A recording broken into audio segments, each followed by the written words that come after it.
Hi, welcome back to Focal Point AFR Talk. Brian Fisher is my name. Great to have you in the conversation. Want to talk a little bit more about the reality and some alarming details now that are surfacing about some of the people that are involved in kind of providing counsel and advice and public commentary on what's going on over in Syria.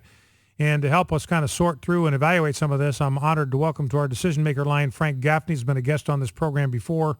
Frank is the founder and president of the Center for Security Policy, whose mission is to provide analysis of foreign and defense policy matters.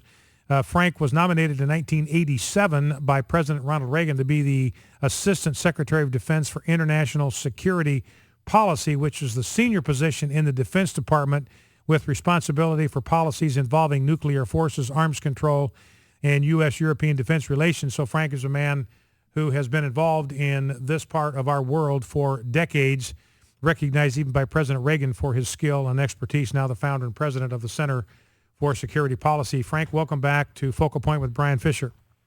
Brian, it's great to be with you. Thanks for having me. Well, Frank, I want to begin, a couple other topics I want to get to if we have time, but I caught a little bit, or remember my staff, I wasn't able to hear it myself because I was riding my bike to work at the time, but commentary that you had about a woman who has been shaping and forming John Kerry and John McCain's positions on Syria. And I'm looking at the story in the Daily Caller, and I find this hard to believe, and I want your commentary on it. The woman whose opinion lawmakers are relying on to go to war in Syria is also a paid advocate for the war-torn country's rebels. Can this possibly be true? Talk to me, Frank. It certainly is true, as best we can tell. She has confirmed the essence of the story. This young woman, Elizabeth Obagi, who has now been cited, as you mentioned, Brian, by the Secretary of State in his congressional testimony, by John McCain, by Fox News, the Wall Street Journal, NPR just this morning.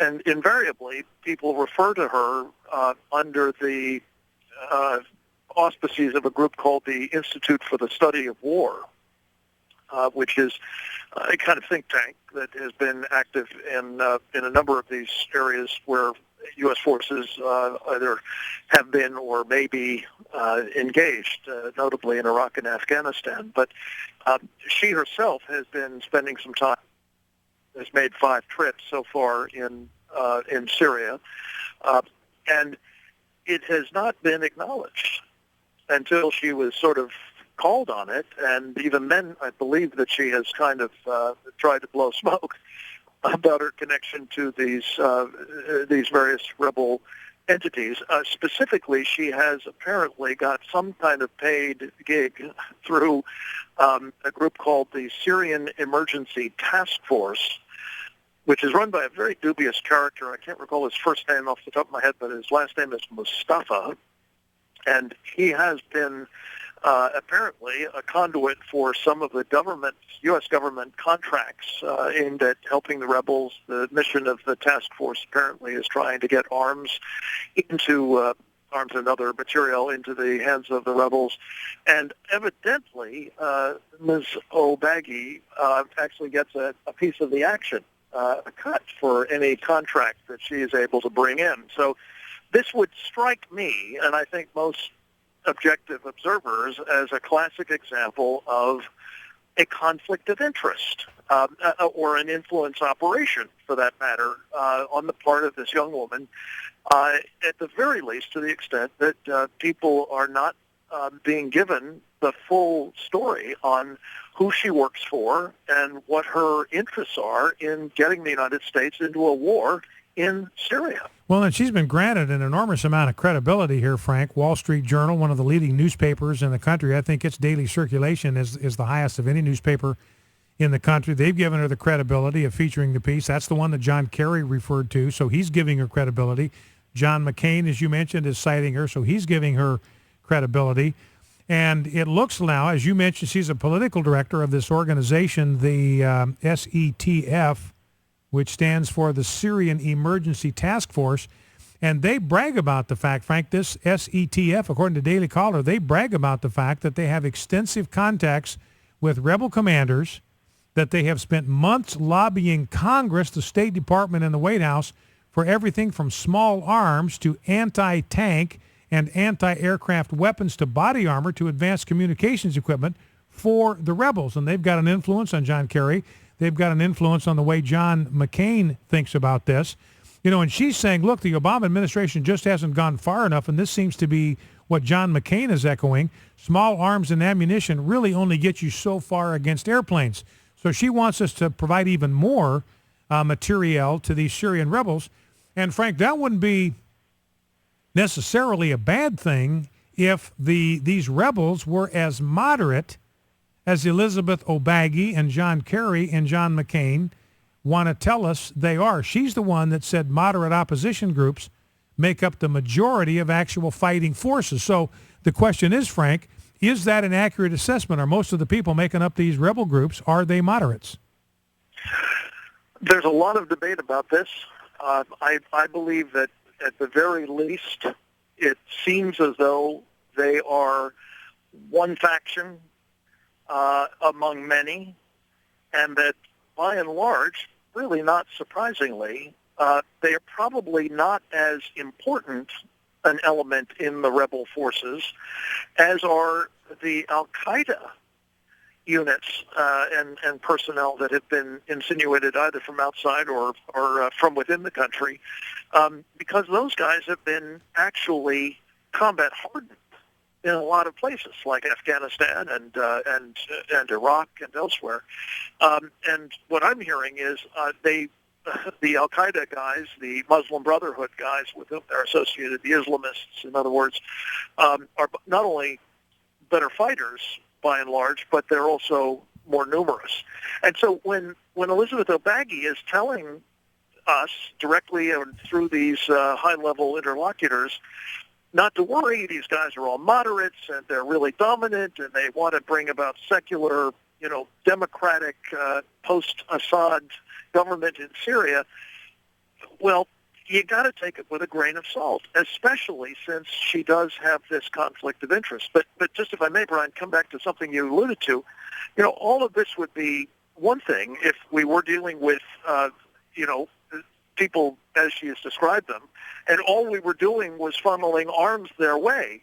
But unfortunately, what we're now being asked to do is to go to war on their behalf. That's what would be the practical effect. Just to take a specific example, this so-called resolution coming out of the Foreign Relations Committee that, if approved by the Senate and the House and signed into law by the President, would authorize the use of military force in Syria, has, among other things, a statement of the strategy of the United States being, quote, to change the momentum on the battlefield, unquote, meaning to get involved in the civil war on behalf of what is currently, frankly, the losing side, namely these so-called rebels. So that's a whole different kettle of fish. Well, and again, the woman's conflict of interest ought to be very much on our minds as we think about endorsing this legislation. It's just kind of alarming to me, Frank, to think about that statement of purpose there to kind of change the momentum. I mean, my view is if we're going to go to war, let's go in there to win it. Let's not go in there to change the momentum or change the balance of power or something. If we're going to go to war, let's go in there to win.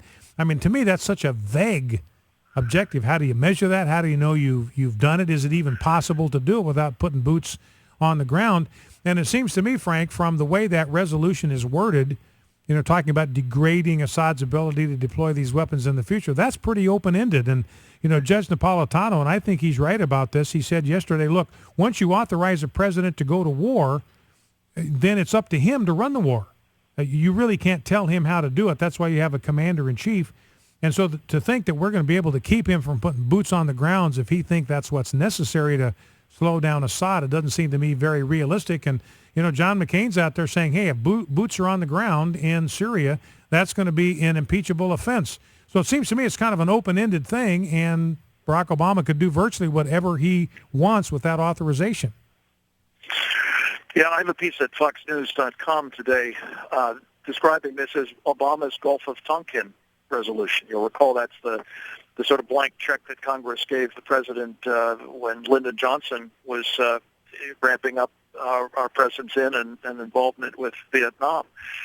My concern is not just what this resolution says. It's that I think we're being, given the old bait and switch, we're having members of Congress go to considerable lengths, obviously because their constituents are very uneasy about this enterprise, who we're going to be helping, to what end, what kind of retaliation might be coming. I was just on a call talking about as many as 12 to 15 Hezbollah cells operating in this country at a moment when, their patrons, the Iranians, are putting out the word, we're told in all of the newspapers today, that retaliation must be undertaken against the West if there's this kind of strike on Syria.